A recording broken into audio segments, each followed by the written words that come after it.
This is the end, beautiful friend.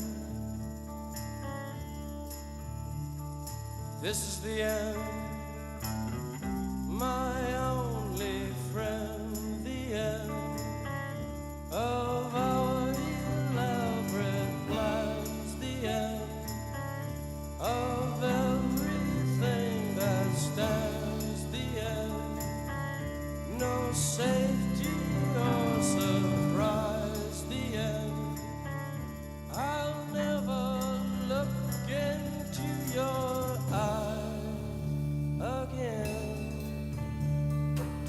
Hello. Jeffrey gave me your monograph when I was reading up on the desert. Very impressive. Thank you. I wanted to meet the man who could write such a long paper with so few adjectives. A thing is still a thing, no matter what you place in front of it. Big car, slow car, chauffeur-driven car. Broken car? Still a car. Not much use, though. Love, romantic love, platonic love, filial love.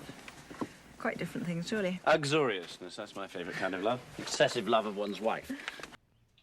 If you'd come to me in friendship, then the scum that ruined your daughter would be suffering this very day. And if by chance an honest man like yourself should make enemies, then he would become my enemies. And then they would fear you.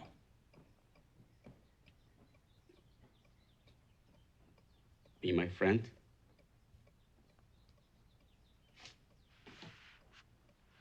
Godfather?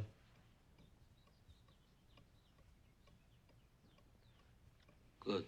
We're at a period right now in the history of film which is an era of the closing of physical film and the opening up even more of the world of digital film.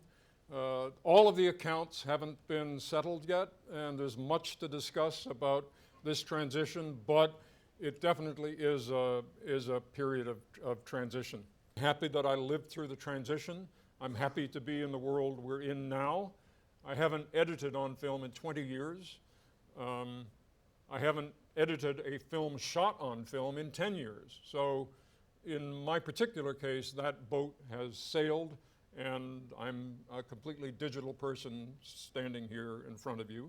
So this shot was never intended to be in the movie. This is what we're going to see in a few seconds is the biggest explosion ever staged for a motion picture in reality. Now we would all do it digitally, but back then that was not an option, 1976. It was covered with multiple cameras, but A.D. Flowers, who was the visual effects head on the film, because it was so big, he wanted to document it, and he asked that an extra camera be trained on this view and to shoot at, I think, 240 frames a second, high speed. So see things in slow motion so that he could study what the explosion looked like. And during the shooting, Francis was hanging out in the editing room. I was not yet on the film. At one point, he leaned back and picked up idly this film, and he said, "What's this?" And Barry Malkin, who was the editor on the film at that time, said, "Oh, that's nothing. That's something that A.D. Flowers asked for. We're going to send it to him." "No, let me see it. Let me see it." So they ran it on the chem, I think they had, and Francis just suddenly thought, this is the beginning of the movie. This completely flat forest of palm trees sort of tells you where you're going, and there is a mystery about it because of the swirling yellow dust, fog, and then these strange slow motion dragonflies that move at seemingly improbable angles through the frame. Many questions are posed by this shot. And then, of course, it ignites. So it was at that moment that the beginning of the film began to take shape.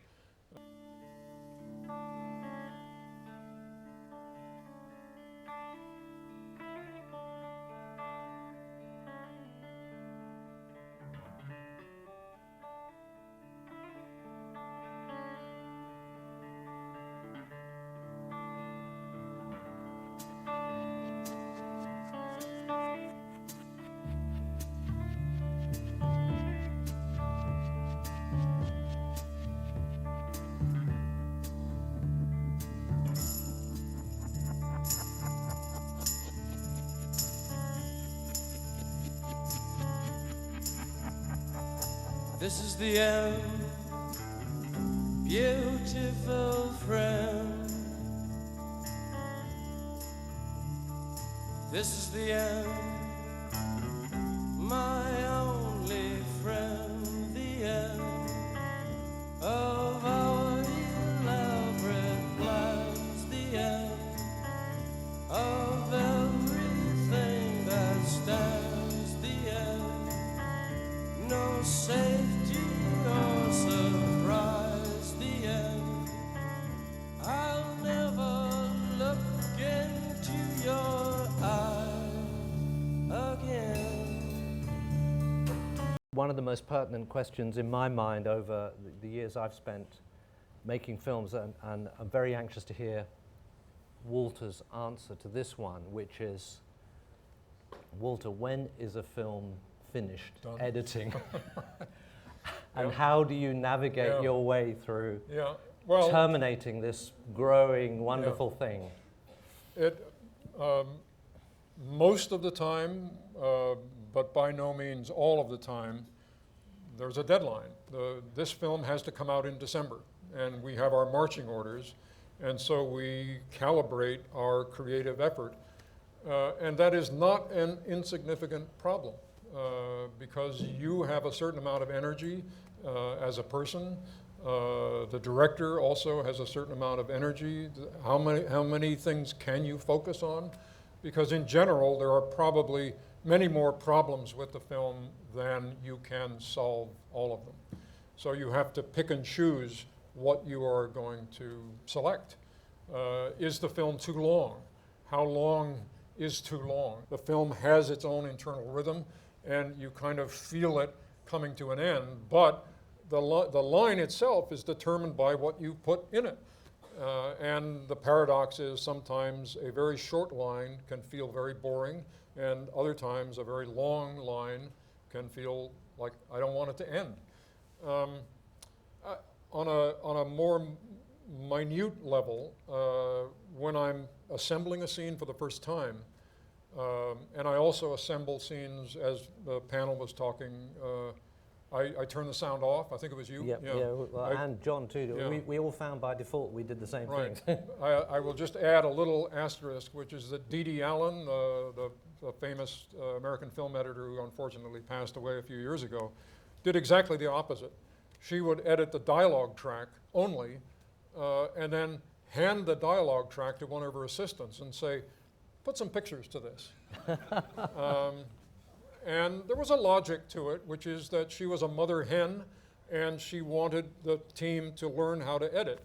And it wasn't as if she was going to use their decisions as the end result, but it made them confront stuff, and at least it had this vertebra, spine of dialogue that they had to respect. And then, of course, she would get it back, and she'd do whatever she wanted to do to it. So there are many ways to do this, but turn the sound off, make it work. I mean, I know the dialogue, I can lip read, and I've seen the stuff with dialogue. Make it work as what they call a dumb play, you know, just gestures. How much meaning can you extract out of a look? How long? And then at a certain point, turn the sound on, and you'll make wonderful discoveries. Some stuff is clearly wrong, and you can fix that. Some stuff is just the way you thought it would be. Other stuff is accidental because you've used a close-up from somewhere else in the scene, and a stray word happens to be there that now that I hear that, that's exactly right. So you emphasize what is good, you remove what is bad, and you make everything else adjust to it. Cut out the bad bits. Cut out the bad bits, that famous thing. And I continue working on it for a day or so until, and this is my own terminology, until I can't see myself in the cuts anymore.